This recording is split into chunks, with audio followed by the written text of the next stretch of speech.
We already have one finalist. I'm pretty impressed by Marty McFly as well. That is great.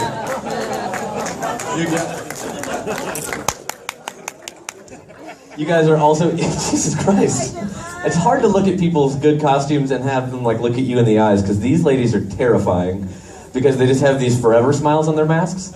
I feel, are we gonna pick out our favorites? Everybody want to pick out a favorite, and then we'll let everybody choose who wins? Yeah, let's do that. So, Zach's done. I feel bad now that we brought everybody up, because I'm gonna be like, not you, but you. I'm really soaking it all in here. All right, Teletubbies. So you guys are mine. The Teletubbies are a two for pick. They come together as one. They're my pick. Okay. They're my pick for a finalist. So step forward, Teletubbies. You guys all pick your favorite. Hold on. Who are you supposed to be serving the hat? Yeah! All right, Coffin Joe, step forward. You are Joe's official pick. Laird, do you have a pick? Yeah, you do. Was you talking about RJ? I wasn't allowed to pick it. No. This guy. Frankenstein's up. All right. It's better makeup than me. All right, RJ, you got to do your pick. Man, this is just too clever. And this, I just wanted to feel this vest. They have life preservers in the future? Yeah. But everybody who didn't make it, sorry to say it. Yeah, sorry, you guys. We have our finalists. You are terrifying.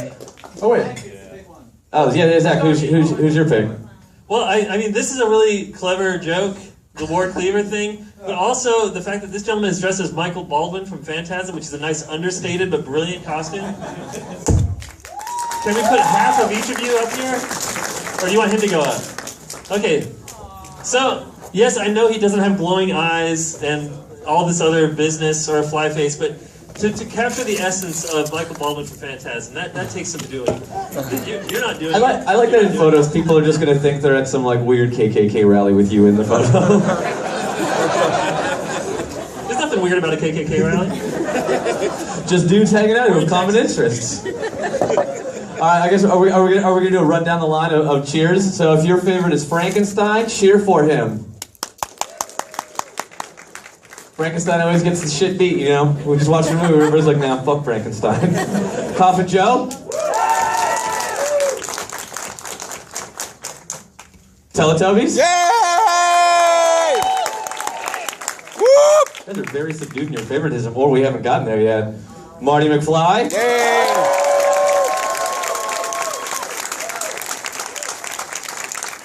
And here? He says here because he forgot the name. I did. Yeah, no, that's what it was. It's better than going like, I'm sorry, what was your name again? RJ, do you have a definitive winner that you picked from that, or is everybody going to win?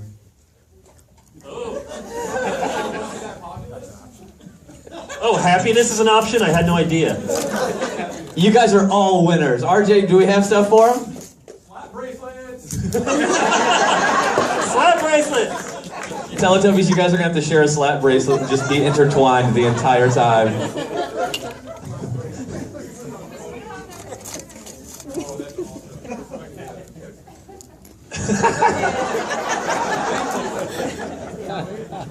Forever together. Yeah! Yeah, you dropped it back here.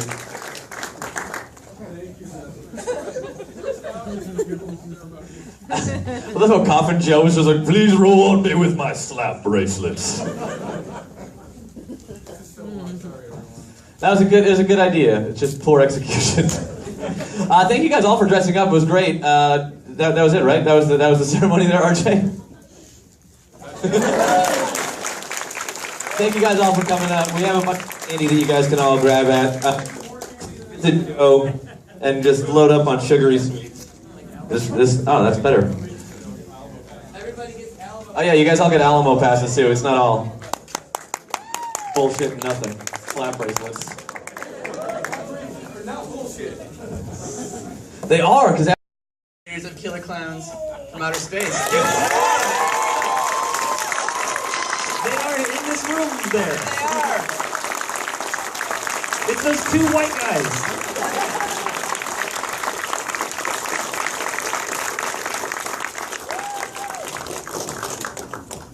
Oh yeah, in case you didn't know, the movie playing is going to be Killer Klowns from Outer Space. Okay.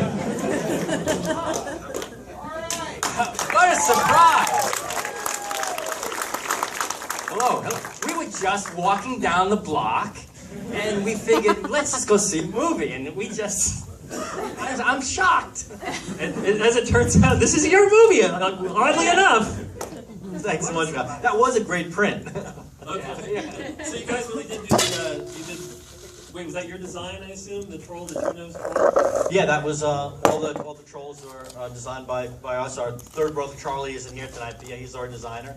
Actually, Charlie got to go on. He's been on set with that movie, yeah. But I had the fortune of meeting John Cherry. We had him out a couple of months ago. He said whenever that they were making this movie that you guys made that troll too scary, and the studio was just like, you guys got to make it less creepy. Was there ever a situation? Because I remember him telling me a story where they had to remove an extra nose because it was too boogery. well, actually, John wanted to call the character Two Nose It, and Disney just balked at that. And the original design had a really scary, really much more prominent nose. And he still has two noses, but it's less, not as obvious. Yeah, but as you can see from the other characters, Two Noses was pretty scary, but the other ones got more and more goofy and comical and much more playful. I like the kid who played Flat Top one. Yeah, exactly. He started that trend, that troll. But I'm still recovering from that sensitive scene with Rimshot there. That really got me. Yeah. I was upset. What would like you guys to come back and watch Ernest Scared Speaker? To be honest, I've never seen it. I was impressed. Ernest is always funny. We used to see him in commercials back in LA, so it was really great to see him, do the full-fledged. I had seen the special effects, like the climax I had seen, but I never sat through the whole movie. It's probably been 20 years since I've seen it beginning to end. So like sitting down and watching it tonight, were you guys just like, this movie's pretty good. Man, look, those are really good special effects. Yeah. Well, what impressed me about it is we grew up on a lot of horror movies that weren't so visceral, weren't so scary. So as kids, we were brought into the genre in a kind of a safe way. And nowadays, I don't think you see that many films like that. So Ernest was like a little kid, scary movie. So I think it was really fun. I had the same impression. This is a really good family monster movie. Yeah. It's a safe thing. You can't, I don't know really any movies today, a monster movie that you can take your kids to and feel safe and comfortable that it's not going to freak them out too badly at night. Well, Killer Klowns, but then you're doing some damage. Killer Klowns was before this. They ripped off our killing effect at the end with the little whirlwind. Yeah, it was very clever. You guys, wait, I forgot what my question was. And I'm sure we would have had a great answer. Did you guys get to read the entire script before you guys conceive all of this stuff? Because I feel like as funny and as lovable as this movie is, like whenever it gets to the troll stuff, it kind of gets super scary and kind of really disgusting and kind of dark. Like, were you conscious of that whenever you were making the movie, like knowing that it was kind of a playful tone and you were this dark element, or was that you guys being playful? Well, I mean, we did get to read the script and work with John Cherry, met with the writer. No, but what's cool about it was they wanted to make a scary movie with the trolls, but then Ernest, as the character, always brought in the comedy. And so he kind of softened it a bit, but it kind of bounced back and forth between the two. It was an earnest movie, but it was a scary earnest movie. So yeah, John wanted to play the trolls pretty threatening. That they were a real threat. Real kids were being kidnapped and potentially dead. So yeah, that was just kids. But yeah, I remember there were definitely some conversations with the Disney executives in terms of the tone and trying to soften it up. But then when we got to the Troll Army, it was full-on comedy at that point. But Trantor, he was going to be scary. Pretty scary at the end. It's pretty nasty, all those things flying all around. So, can you, well, I don't want to give anything away about Killer Klowns, but can you kind of set people up? Did I already ask, who has not seen this movie before? All right. What? That's 27 people. Too young. Can you set up these 27 people for kind of how Killer Klowns, where it came from, like where your burning desire to make Killer Klowns from Outer Space came from, and how you kind of first did? Well, it's funny, we went to Los Angeles to make movies, and we got involved in special effects. So it took us a while to get out of special effects to make the movie. Yeah, we were originally from New York, and it wasn't an industry there, so we always wanted to make movies from when we were little kids, and we moved to LA. We were going to make movies, and we found out, let's just make movies. No, we just did special effects for other people's movies. But then I guess after a while, I was just thinking, what was the most frightening image I could think of? What was the scariest moment I could imagine? And for me, it was driving down a lonely mountain road in my car, and a car pulls up next to me, and it's a clown driving. And for me, a clown being where he shouldn't be was pretty scary. I mean, it's obviously up to no good. And then Charlie jumped on that notion, kind of riffing ideas. Well, what if the clown wasn't in a car? What if he was just out there floating with a pair of headlights in front of him? And then, like I said, well, that means he's from outer space. And then from then on, it was just, why would clowns from outer space come to Earth? and to kill. And then we took every circus motif and clown gag and carnival gag that we could think of, and we put these, what we call candy-coated kills on them, and we just turned everything irrelevant. And that pitch meeting, you walked into a room, you're like, we had this crazy idea, and then they're just like, here's money. Not too far from the truth. Remarkably true. We walked in there with a poster. I sculpted a maquette We on clown design. a 26-page treatment of the movie. Transworld Entertainment, so Moshe Diamant, the big boss, said, oh, I could sell this, he says. I like the title. So, our first pitch, and we sold it in the room on the first meeting, and we said, wow, this is really easy. I mean, it was our very first feature film pitch. And the only thing harder than selling your first picture is trying to get your second one going, which we have been working on now about 25 years. 27 years. No, it was pretty remarkable how that happened. Right place, right time. Yeah. 80s direct-to-video boom, you know. Well, that's where they fooled us. We made a feature film thinking it was going to be released theatrically, but they fooled us. No, they just released it in a couple of cities, and then they made a big video deal, and it was released on VHS, and that's where it kind of found its following. How many people saw Killer Klowns for the first time on VHS in this room? Or USA Network and HBO. USA. USA Network was an early adopter. So, all right, well, we should probably get started. These guys are going to do a Q&A after the movie. Those of you who've never seen this movie, it's such an incredible assault on like everything great. It's like got so much comedy, and it's got great inventive horror kills, and like just every great 80s stereotype, but in the best way, like the nerdy friend, and like, you know, like the kind of like the mean cop slash, you know, high school principal slash that character. The great John Vernon, who played the evil dean in Animal House. He's like asshole grown up. He's great. Yeah, and have anybody seen the original Blob with Steve McQueen? All right, watch this movie. Yeah, it's the Blob with all the kids we grew up with. I mean, Yeah, pretty much every character in there is based on somebody we grew up with. So let's watch Killer Klowns. Enjoy. Thank you.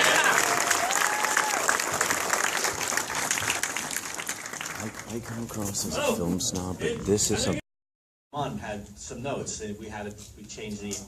We added a couple more clown interventions. The pizza girl, the second portion of the drugstore. But more importantly, the big changes. yeah, I guess, and it was at the test screening. Yeah, we had Dave die at the end. Dave was the big hero of the movie, and he was killed in that Clownzilla explosion at the end. And Paul Mason, our production executive producer, said, guys, you know, you've got a fun little movie here, you know, and people really like Dave. You know, why go out on a downer? Yeah, he said it's not that kind of movie. We wanted to end it on a serious note, and he said, no, it's not that kind of movie. So when that clown car fell out of the sky, that was a reshoot we did months later, after we rewrote the ending, to have Dave come back. And the Terenzi brothers had come back in the original. They always were alive. They were annoying, but they came back anyway.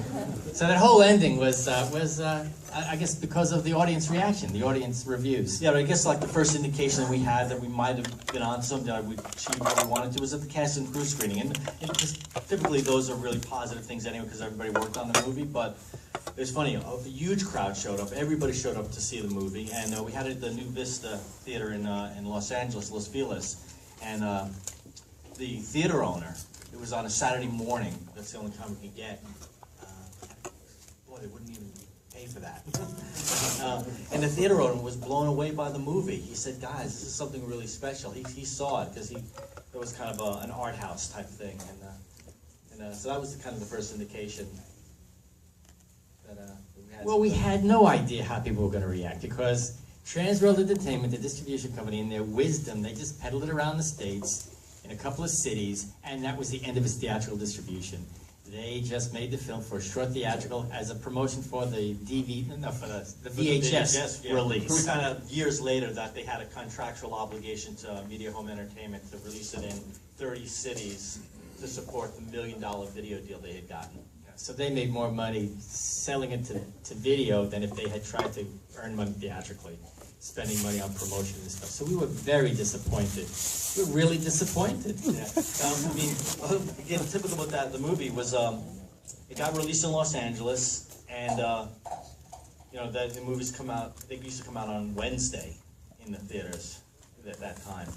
And the last day was showing in Los Angeles, the LA Weekly came out with an incredible review of the movie. Pick of the week in Los Angeles. And so the paper comes out on Tuesday, and Wednesday was the last day to see the movie. It was gone in LA.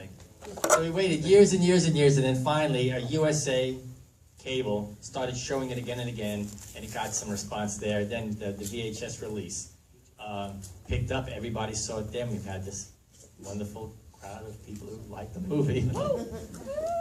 That's you guys. I remember there was this heartbreaking thing that happened where, because the theatrical, release of it was so choppy and so half-hearted from the distributor, so I was obsessed with seeing it. It was in the paper that it was playing in Santa Barbara, which was an hour from my house. I convinced my dad to drive me up there, and we got there, and the theater manager said, "Oh no, we moved that out. We switched it out." It was supposed to be playing through the weekend. They said, "Oh no, we switched it with the Garbage Pail Kids movie." Which I don't know if you guys have seen the Garbage Pail Kids movie. Not as good as this movie, as it turned out. So yeah, I know. So Actually, our first agent tried to get us that movie. Garbage Pail Kids? Yeah. You're so much better that you did anything else. No, we just said this is not a Chiodo Bros project. We passed. Yeah, that's the best thing to do. And I wanted to mention, we already talked about, these guys did this movie. They did The Troll in Ernest Scared Stupid, as you know. I mentioned Large Marge, but I mean, you guys should talk about, 'cause basically there's nobody in this room who hasn't been impacted by some of your work, and that is a fact. The Critters were designed by these guys. Here, just go through some of the stuff maybe that you guys are proud of from your career. Actually, Critters, that was the very first show that we got to key as effects artists. They went to Kevin Yeager first, and he was busy, I think, doing prepping for the Nightmare films, and he recommended us. That's the first time we actually took over all the effects for a show. But since then, I guess you guys see Team America? Yeah. We made the puppets on Team America. Fuck yeah. And all the Critters. In fact, you want to tell them about the potential of another Critters movie? Yeah, just I guess I can announce it. On Dredge Central. Warner Brothers is seriously considering bringing back Critters. A web-based theatrical length, I think. But the effects being traditional effects. Hand puppets. Yeah. Critters. Wait, so when you did the Critters movies, you guys actually would throw them like a bowling ball? Well, that's funny. We spent, how much money did we spend on the radio-controlled one? Oh, we spent weeks and thousands of dollars. We had a gyroscopic radio-controlled ball in the studio. We were making go-around turns and turning around, doing all these wonderful acrobatics. Then we went on location. Once it hit like a little pebble or a slight incline, it didn't do anything. It didn't work at all. So the best thing was literally throwing critter balls, so we got really good at it. We had all sorts of technology. Well, the trick is to let you guys know, if you offset a weight off-center in a ball, and you know where it is, you could roll it, and that weight will make it turn. We're making things turn at 90-degree angles after practice. It really works well. Yeah, it's funny. I got into a little dispute, but by the time we got to Critters 4, the producer goes to me, he says, "I can't believe after 4 Critter movies, you guys are still throwing critter balls. How is your technology advanced? Haven't you learned anything?" And I go to him, I said, "Haven't you learned anything? We did that. We've been there, done that. It didn't work. This was the best way to do it." And we should have built another gyroscopic ball. No, we didn't have the money. Yeah, actually, it's funny. Critters 3 and 4, we less money than we had on the first Critters to do twice as much work. And if you've seen 3 and 4. Critters 3 is the theatrical debut of Leonardo DiCaprio. That's true. Best thing And then in the movie. 4 had His Brad. best movie. And 4 had Brad Dourif and Angela Bassett. They're famous. Like all of the gags you guys work on, there's always a comedic element to it that's really amazing that runs through it, and it's really hard to do, especially in the 80s. There are lots of horror movies in the 80s that try to do comedy, not good. You guys pulled it off, like all of the gags that you did, and what were your influences to bring that out? Because I know like timing and structure and things like that, it's hard to do. Chuck And- Jones. Yeah, Looney Tunes. Tex Avery. Oh yeah, like when Dave goes into the jailhouse and he sees all these footprints. That's directly from Duck Tracy. Remember? Daffy Duck was Duck Tracy in that cartoon. That's what it was. Neon Noodle. I mean, everything is from another movie. We had the Invasion of the Body Snatchers. Forbidden Planet was the power chamber. Like you said before, the Blob. The first half of the movie is the Blob. Oh yeah, we looked at the Blob, made a list of all the scenes, and kind of mixed them up a little bit. But the premise is still the same. A bunch of teenagers, at Lover's Lane, seeing a meteor, and Farmer Green. That was the old man in the movie, and we had the 2 cops, the mean cop and a nice cop. Same thing. Well, we thought that the Blob was like a perfect 50s, 60s sci-fi movie. So we said, let's just take that premise, that basic storyline, and just customize it in a new way with a new twist on it. And it's funny, actually, during auditions, Chad McQueen, Steve McQueen's son, came to audition for Mike Tobacco. And we were thrilled to meet him because, obviously, The Blob was one of our favorites. Here's his son. And he said his father hated that movie. He tried to distance himself from it so far. I was so disappointed. Yeah, because it's one of our favorites. I want to get the question from you guys. So, was John Vernon just basically down for anything? Because he's like so in tune with this movie. And then since you brought up Captain America, I have to ask, how did you fit that much vomit into that puppet? Did you guys all hear that? Okay. Yeah. You want to know how do we fit so much vomit inside that puppet? Actually, it wasn't inside the puppet. It was a tube running up through his body. And Joe Viscoso, the great effects guy, just passed away recently. We had a big container, a Bid Hudson sprayer, full of it, and it runs out on camera. The spraying at the end is sucking the bottom. Those guys, they know how to milk a joke. Well, that's just it. Talk about timing. Those guys, they take it to the limit where you just can't take it anymore. Then they go beyond that, where it becomes a new kind of funny. And if you look at that puppet, the string breaks. He's like this, and he's spattering more air than vomit at that point. And it's just so funny. That film makes me laugh every time I see it. And then you want to know about working with John Vernon, who played Moody, who's like, it's the great shitty grown-up performance of 80s horror, in my opinion. Like, right here. Oh, yeah, he was great. I mean, I remember I had spoken to him prior to coming up to shoot up in Santa Cruz. And I said, John, anything you want to talk about? About we'll get together and talk about the role. He says, no, I think it's all there on paper. So I think he didn't want to talk about anything. So he just came up for a week, and he was great. He was absolutely great. A real pro. Because we were brand new producers. I was the first-time director, and my AD was the worst enemy we had.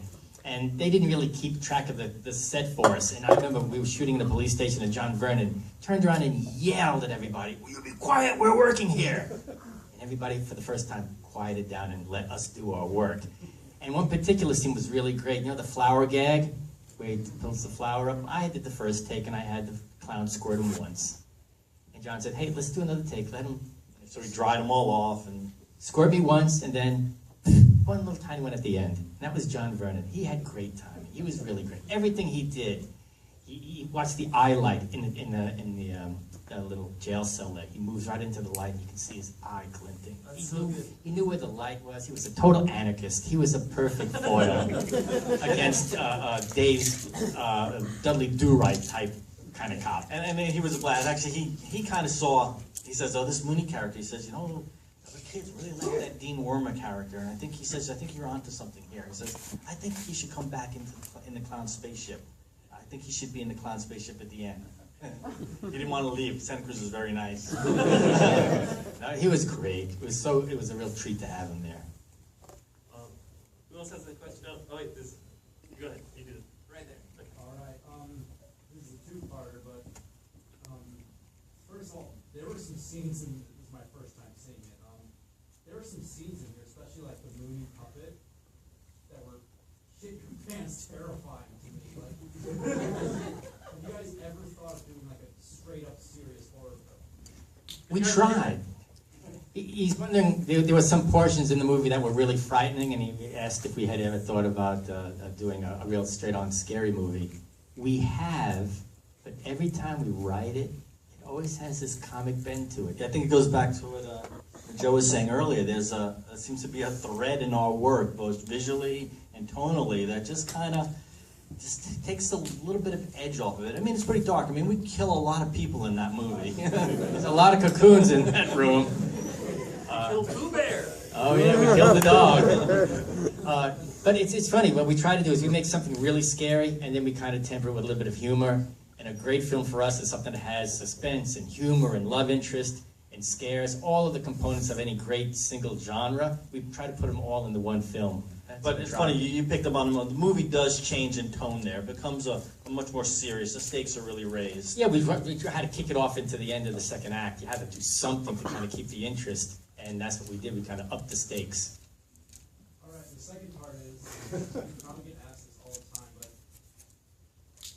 has there ever been any talk, like between, the three of you, like brothers, or between even Transworld or any other studio, of making a follow-up to this beautiful piece of Oh, I follow. That's an interesting idea. Yeah, we started working on the sequel the day after we premiered it. And we've been working on it for 26 years. Hollywood is a fickle thing. It's really hard, harder than ever now to get a film going. Yeah, I mean, the kind of like the hardcore reality. The movie didn't do well in the box office, and it has $0 foreign. It was never released theatrically foreign. It was been released on video subsequently, but foreign, and the domestic box office like under $100,000. So, from like pure running numbers, it makes no sense to do a theatrical sequence because they don't think it has visibility out there. Although, I mean, Transworld Entertainment is no longer in existence. It's they defaulted on their credit line, receivership, auctions, companies selling libraries, boom, boom, boom. So after it took 15 years to finally land at MGM. So we're partners with MGM on the property, and it's hard to say. Yeah, MGM got control of it when they weren't doing great, and now it's a kind of a bit of a cash cow for them. They don't do anything, and they make money because people keep buying it on DVD and Blu-ray, and it's always out there. But the thing is, we do have a great concept. Right from the beginning, this thing was planned as a trilogy in 4 parts, and the sequel. Well, it's interesting. Yeah, great literature, and it's been so long since we had made the original. We wondered, do we do a remake, or do we do a sequel? So we want to do a requel. It combines the best of both worlds. So what we do is, I'll let them know. It's like we're following the further adventures of our main characters, because people like Dave and Mike and Debbie. They kind of like the characters, so we follow like the Drench each of those. We follow those characters in subsequent stories. In one story, we follow Mike, what happened to him, and then we follow Debbie, and then we follow Dave, who ends up becoming the president. And he was really straight-laced. He went through politics and stuff, and it's like the climax is with this big clown invasion, and they go to the clown planet. It's really great. But the idea is it probably won't be theatrical. We are pursuing a television series. Thinking that the long arc of a TV series would have a longer life than maybe just a 1 week or maybe 2 week max theatrical release. Yeah, so the idea is to introduce a new set of younger characters, they kind of introduce the premise, the clown invasion, and then along the way they meet this mysterious stranger who has a vast clown knowledge. Yeah, who lives in a van down by the river. He's been destroyed by the clown. Do you have a title for the series? Killer Klowns, the sequel. No, I think Killer Klowns again. Yeah. It's something really stupid. And so is the reason why they're here again. It's really very low concept. So in not that television's any easier. It just really comes down to the people we work with. So right now we're really, we're in search of the proper partner to. The showrunner. TV's about the showrunner, the guy who's writing it. And we could produce it, but we're not the guys on the front line writing all the episodes. So you guys write to Guillermo del Toro and Frank Darabont, friends of ours. Tell them they need to do more television with the Chiodo Bros. All right, first of all, thank you so much for making this. When I saw this on VHS in the 80s, every horror movie was a bad Friday the 13th copy. Then I popped this in. I'm like, where's this movie been all my life? It was so fresh. It was so innovative. So thank you for that. Oh, thank you. That's nice to hear. Now, my question is, did you guys go out and, like, build all that circus stuff, or did you find it? And I also had a question about the Ernest movie. Did you guys go to Tennessee and work there, or...? On the Klowns question, yeah, we built pretty much everything. Yeah, everything. Yeah, I mean, the set was, we worked with a great art director. Charlie did all the conceptual artwork, clown designs, but then we worked with Philip Foreman, who came up with this idea on a very limited budget that we had to come up with a kit of parts, and we wanted to play it out in this black limbo. Yeah, so we built a bunch of cubes, a bunch of cylinders, had a bunch of balloons, and as a kit of parts, we just rearranged all those little items and created a multitude of sets. Yeah, and you notice when the deeper they go into the clown spaceship, the more black is revealed, the more things appear that they're hanging in space. Well, for us, we went on this magic carpet ride at Rye Beach Playland when we were little kids, and the greatest ride was the Crazy House. And it was a black limbo with all these things, so this is really a recreation of something that we experienced when we were very young back in New York. And there was this design style that was popular around the time we made the movie, so it's heavily influenced from that. But yeah, everything was built for it. I mean, the Black Limbo, giant warehouse, and then Fantasy 2, Gene Warren Jr. and his team recreated it in miniature for the Clownzilla battle at the end. That's what we called it, Big Clown at the end. Which is the third brother, Charlie, in the costume. And then as far as Scared Stupid, Charlie, the third brother, is the one who went to location and was there, dressing the little people in our costumes. So we don't have very much information about that. I don't have a lot of stories, but because we were doing Critters 3 and 4 at that time, second season of Land of the Lost, and the first season on our first television series, The Amazing Live Sea Monkeys with Howie Mandel. Have you guys seen The Amazing Live Sea Monkeys? Yeah. That was a busy year. So we really kind of split up the duties on that one. So Charlie, it was heavy art direction in terms of cosmetic character design and character maintenance. So Charlie went and supervised that. But he did tell us stories about Jonas, who played Trantor. Yeah, Trantor. Getting drunk in a bar and almost causing a fight. He jumped on the table and he was ready to wrestle with anybody. He said it was really crazy. Sea Monkeys show made, you can definitely get a Killer Clown show made, right? In theory? Yeah, well, that was back in the 90s when money was flowing. Now, and then there was something called Saturday morning kids television. It doesn't exist anymore. Well, it's funny, but it's the case in point. We had Howie Mandel and an executive at CBS Kids who wanted to take down the #1 show on ABC, which is Land of the Lost, which we were co-producers on. So she thought by giving us our show, that show would somehow be diminished. I don't know that for sure, but politics. We're in a good place again, right place, right time. Do you guys have an idea how much you've actually made from this movie, from video sales? That is the number that is almost impossible to get. Right now, we understand that it's still in the red. Yeah, it has officially not made a profit after 26 years. When the movie Christmas Story, 5 years ago, or I guess 8 years ago, the director passed away, but shortly beforehand, he was doing a Q&A at the Alamo, and somebody said, was Christmas Story your biggest success personally? And he said, according to Warner Brothers, Christmas Story has still not made a profit. Neither has Harry Potter. Really? Is that what they say? Absolutely. Even though Christmas Story plays on every channel for 3 weeks before every Christmas the last 30 years. So it's not fair to you guys. No, it's Hollywood. It's Hollywood bookkeeping. you know, what they do is they keep on adding to the cost as it's making money, and it never balances out. I'm still owed the deferred salary. I'm sure the Alamo Drafthouse had to pay a fee to get the print. So what they're going to do is MGM will take a distribution fee off of that money, attribute costs, attach the shipping of the print, the return of the print, the insurance on it, The marketing administrative of cost. it, all that stuff. That'll be attached to, deducted before it gets attached to what's called the profit. We're still, I think, $4 million in the hole on a $2 million movie. MGM gets 20% of the pizza that you ate tonight, too.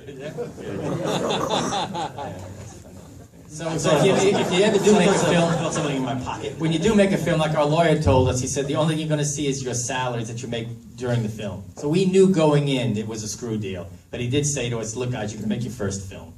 And he said that we knew going in, so whenever you sign these deals, just know what you're getting into. And then we said, fine. Yeah, I mean, we knew it wasn't a great deal, but that's not the reason we were doing it. We wanted to make a movie.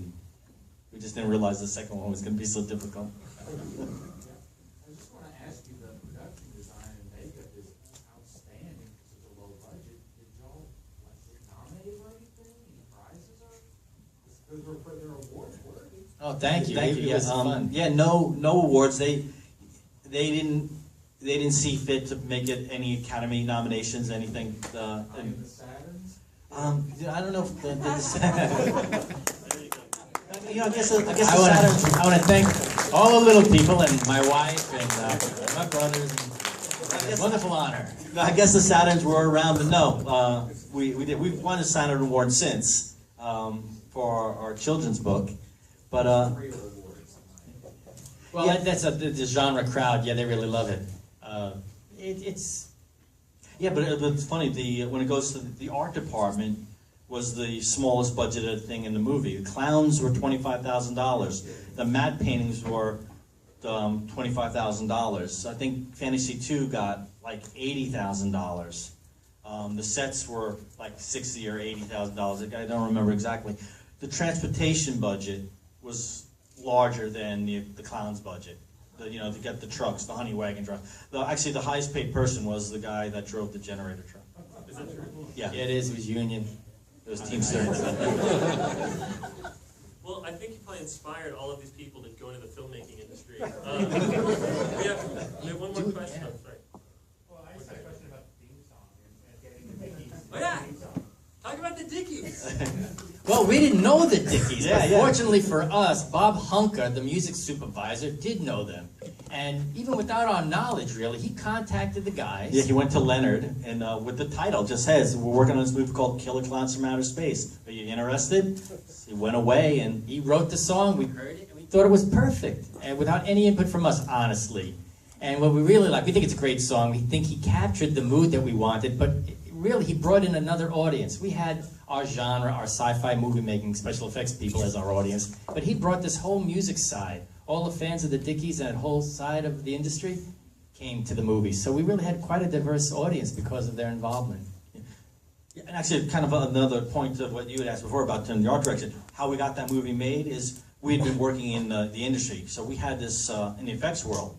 So we had great friends. Mark Sullivan, who did, he went on to do, the lead painter at ILM, matte painting. So he did them way below cost of what it would cost normally. Fantasy 2, Academy Award winners on The Abyss and the Terminator. Terminator. So, and Joe Viscoso, Academy Award winner for Star Wars.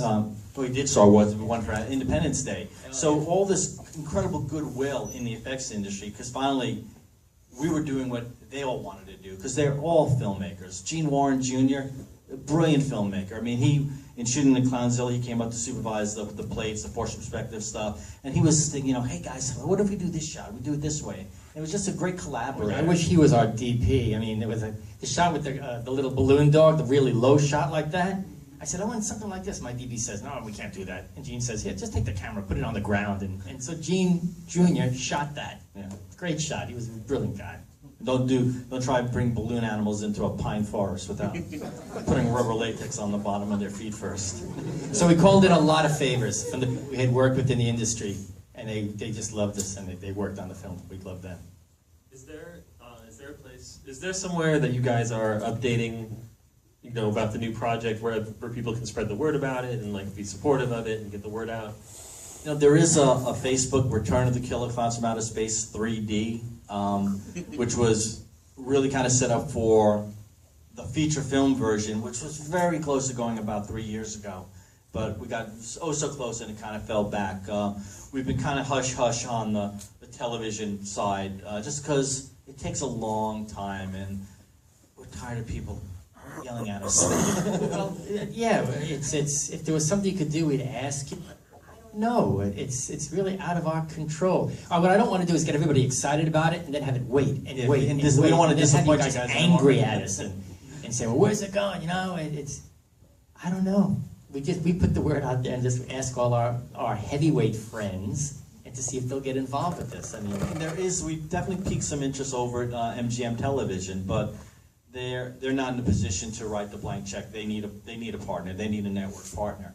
And in order to get that, we need to bring them the creative force. Because quite honestly, if they go out and bring somebody to us, there's a good chance we're not going to see eye to eye. Because we're pretty invested in it. We have a pretty specific way to approach it. I mean, every collaborator we've talked with over the years kind of don't get it. They want to play into the joke. They want to make fun of it. They want to give it an explanation. They want to set it during Halloween so the clowns are disguised. And it's kind of not that. It's something very, very specific line we take. yeah, so we keep on trying. I think of what can you do? We did put a big push for the sequel the last time we tried to get in, when we got into MGM to do it. And it just didn't culminate. There's this thing called the asshole factor, where these executives, when you give them this really great money-making opportunity, they say no, and you can't figure out any real business reason why, except job security.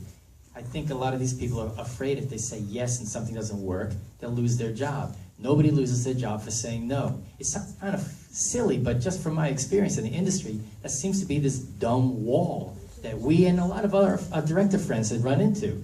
The asshole factor. Yeah, I mean, MGM, they essentially got it in a fire sale. They bought a library from Universal at the time. So it cost them, they got it with, 100 other titles, or maybe even more.